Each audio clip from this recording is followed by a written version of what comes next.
Gold hub తాకట్టులో ఉన్న బంగారాన్ని విడిపించి కొనబడును. అదే రోజు ఆన్లైన్ ధరకు కొని డబ్బులు ఇవ్వబడును. నమస్తే, వెల్కమ్ టు మనం టీవీ. నేను మీ ప్రియాంకరావు. డబ్బే ప్రధానం, అవయవాలే టార్గెట్, పేదలే లక్ష్యం. సీన్ అంతా ఇరాన్లో. కట్ చేస్తే కీ రోల్ హైదరాబాద్ డాక్టర్దే. ఇది కేరళ కిడ్నీ రాకెట్ లో బయటపడ్డ సంచలన విషయాలు.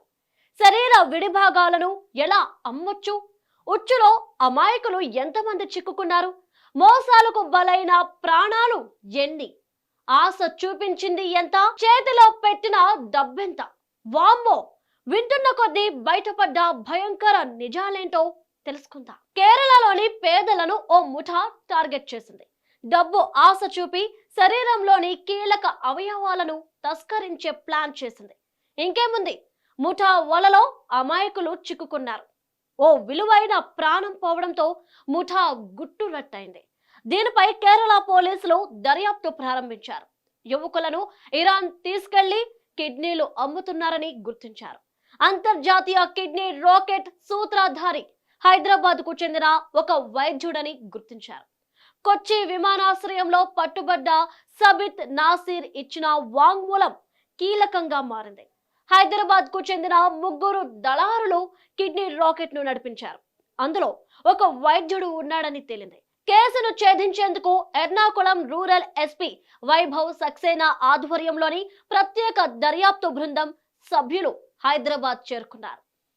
ఇక్కడి మరో ఇద్దరు దళారులను గుర్తించేందుకు ప్రయత్నిస్తున్నారు. బాధిత యువకుడి మరణంతో కిడ్నీ రాకెట్ ను బయటపెట్టేలా చేసింది. బెంగళూరు, హైదరాబాద్ కు చెందిన పేద యువకులను ముఠా సభ్యులు ఇరాన్ తీసుకువెళ్లారు. అక్కడ కిడ్నీలను విక్రయించేస్తున్నారు. బాధిత యువకుడి మరణంతో కిడ్నీ రాకెట్ ను బయట పెట్టేలా చేసింది.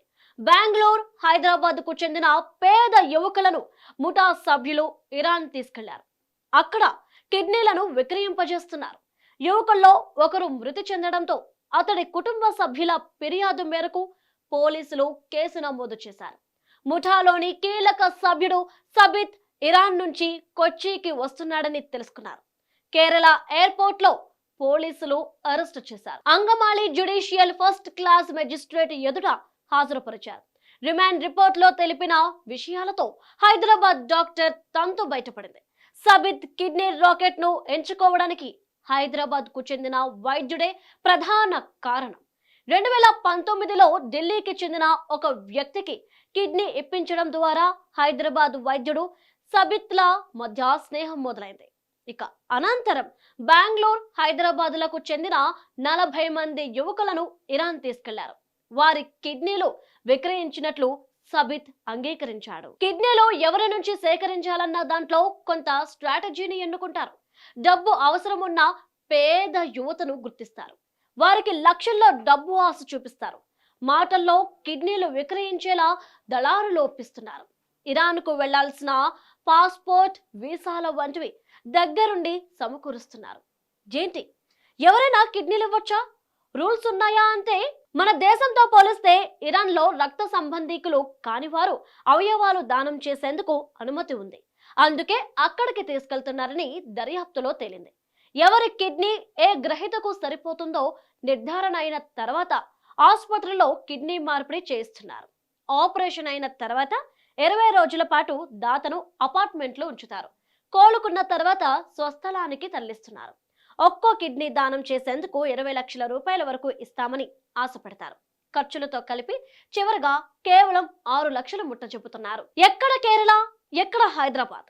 నిందితుడు చెబుతున్న వివరాలపై కూడా సిట్ ప్రత్యేక దృష్టి పెట్టింది.